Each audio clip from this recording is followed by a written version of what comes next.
शिक्षण मंत्र्यांच्या राजीनाम्याचा महाराष्ट्राच्या राजकारणावर कोणताही परिणाम होणार नसल्याचं स्पष्ट मत राज्याचे जलसंपदा मंत्री राधाकृष्ण विखे पाटील यांनी व्यक्त केलंय।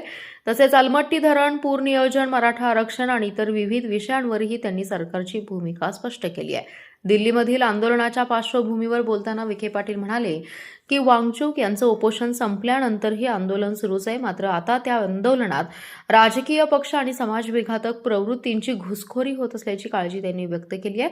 शिक्षण मंत्र्यांनी राजीनामा दिल्यानंतर आंदोलन मागे घेतलं जाईल अशी अपेक्षाही त्यांनी व्यक्त केली, मात्र या राजीनाम्याचा महाराष्ट्राच्या राजकारणावर कोणताही परिणाम होणार नसल्याचं त्यांनी ठामपणे सांगितले।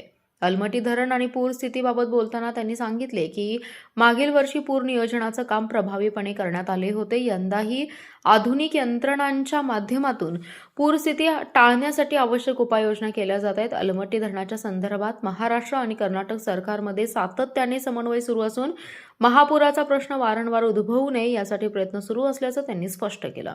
मराठा आरक्षणाच्या मुद्द्यावर बोलताना विखे पाटील म्हणाले की हैदराबाद गॅझेटची 100% अंमलबजावणी झाली आहे। मनोज जरांगे पाटील यांच्यासोबत झालेल्या चर्चेतून अनेक प्रश्नांवर मार्ग काढण्यात आला असून आता कोल्हापूर गॅझेटच्या संदर्भातही सरकार प्रयत्नशील आहे। मराठा आंदोलनाबाबत सरकार गंभीर असून आंदोलनाची तीव्रता आता कमी झाल्याचं त्यांनी नमूद केलंय।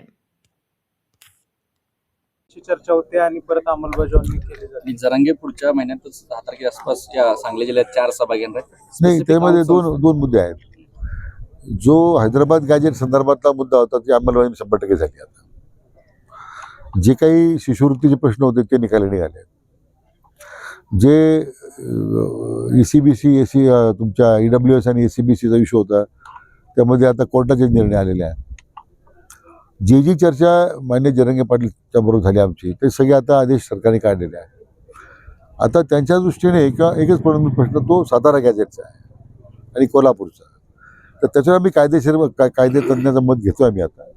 पण शेवटी ते आम्हाला त्याची अंमलबजावणी करायचीच आपल्याला, पण कायदे तज्ञाचं मत आल्यानंतर आपण तसं आता हैदराबाद गॅजेटला सर्वोच्च न्यायालयापर्यंत त्याला स्थगिती मिळू शकली नाही, तर सरकार गंभीर त्या विषयाबद्दल आणि मराठी संघटनांच्या बरोबर चर्चा करण्याचा काही सरकारला हा प्रतिसाद प्रश्न नाहीच आहे।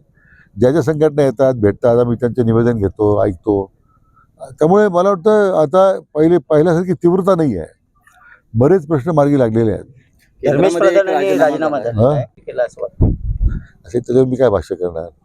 आता असं आहे की वांगचूक यांचं उपोषण सुटल्यानंतरही विद्यार्थी आंदोलन करतच होते। आता त्यामध्ये मूळ मागण्या बाजूला राहिल्या, बाकीचंच त्याच्यामध्ये राजकारण घुसलं।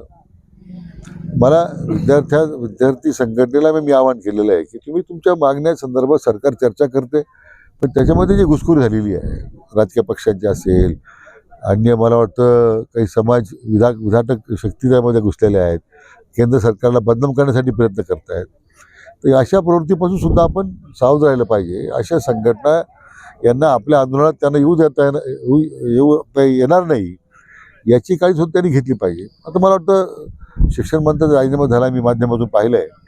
मला वाटतं आता विद्यार्थ्यांची मागणी आता पूर्ण होते, आंदोलन ते आता याच्यामध्ये आंदोलन स्थगित करतील, आता प्रत्येकाला आशा आहे। एकनाथ शिंदे आणि फडणवीस यांना संजय राऊत आहे ना की ते आता संजय राऊत हा विषय भूतकाळात गेलेला आहे, त्यामुळे काय संजय राऊत बोलतात त्याच्यावर आपण काय चर्चा करणार। या राजीनाम्याचा महाराष्ट्राच्या राजकारणावर काही परिणाम होणार नाही।